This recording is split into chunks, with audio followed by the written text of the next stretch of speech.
नमस्कार। आज मैं आप लोगों के सामने उपस्थित हुई हूँ एक बहुत ही महत्वपूर्ण सूचना लेकर। अब इस चैनल पर करवाई जाएगी जवाहर नवोदय विद्यालय प्रवेश परीक्षा की तैयारी।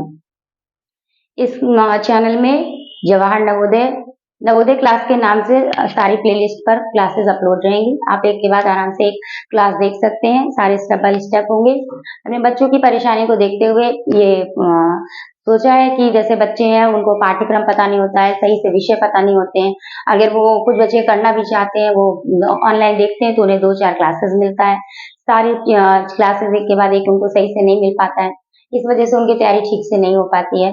हम चाहते हैं बच्चे आसानी से पूरी तैयारी कर सकें। इसके लिए कल से इसकी सारी क्लासेस स्टार्ट हो जाएंगे। इसमें तीन विषय आते हैं: भाषा परीक्षण, मानसिक योग्यता, अंकगणितीय परीक्षण। वैसे सबसे पहला जो आपको जब पेपर मिलेगा उसमें पहला पोर्शन जो रहेगा वो मानसिक योग्यता परीक्षण यानी मेंटल एबिलिटी का होगा, और दूसरा होगा अंकगणितीय परीक्षण, और तीसरा होगा भाषा परीक्षण। हमने इस तरह से लिखा हुआ है क्योंकि सबसे कम इसका सिलेबस है, उसके बाद इसका अगर बच्चों को पहले ये बता दिया जाता है कि हाँ, तो उन्हें तो वैसे भी गणित से बच्चों को डर लगता है, कठिन विषय लगता है, और गणित में इतना सिलेबस देख के वो घबरा जाते हैं। इसलिए अगर हम ये देखेंगे कि पहले हम थोड़ा सा सरल उठाते हैं, फिर कठिन करते हैं, फिर ऐसे करते हैं, तो बच्चे आराम से पढ़ लेंगे और उन्हें कोई परेशानी भी नहीं होगी। तो हम ये देखते हैं, जैसे कि पहले अगर भाषा परीक्षण में देखते हैं हिंदी सब्जेक्ट में, तो इसमें क्या है, ये है अपठित अनुच्छेद। अगर बच्चे ठीक ठाक हिंदी पढ़ लेते हैं, किताब पढ़ लेते हैं, और उसके बाद अगर वो मतलब कहानी को समझ लेते हैं, तो वो इस पोर्शन को बहुत ही अच्छे तरीके से कर सकते हैं। और इसके अलावा इसमें शब्दार्थ, विलोम और पर्यायवाची शब्द आएंगे, ये भी बहुत कठिन नहीं आते हैं। अगर बच्चे थोड़ा बहुत पढ़ लेंगे इसको, तो आराम से ये वाला पोर्शन बहुत अच्छे तरीके से बच्चे निकाल सकते हैं। इसके बाद हम आते हैं अगर मानसिक योग्यता परीक्षण में, ये है मेंटल एबिलिटी। जैसे आजकल कंपटीशन एग्जाम में पूछे जाते हैं रीजनिंग के क्वेश्चन, तो उसी का है, लेकिन ये इसमें बहुत कम लेवल के क्वेश्चन आते हैं, बहुत टफ नहीं आते हैं। कुछ चैप्टर है, लगभग 7-8-10 चैप्टर है, तो उसमें ये है कि 4-5 चैप्टर तो काफी सरल है। असंगत को अलग करना, आकृति चित्र मिलान, पैटर्न को पूरा करना, आकृति चित्र श्रृंखला पूर्ति, सादृश्यता, ज्यामिति, आकृति पूर्ति, दर्पण प्रतिबिंब। तो उसमें जैसे अगर असंगत को अलग करना है, आकृति चित्र मिलान करना, पैटर्न, ये बहुत इजी है चैप्टर, बच्चे कर ले जाएंगे। कुछ 2-3 कठिन चैप्टर है, तो वो भी अगर सही से पढ़ते तो हो जाएंगे।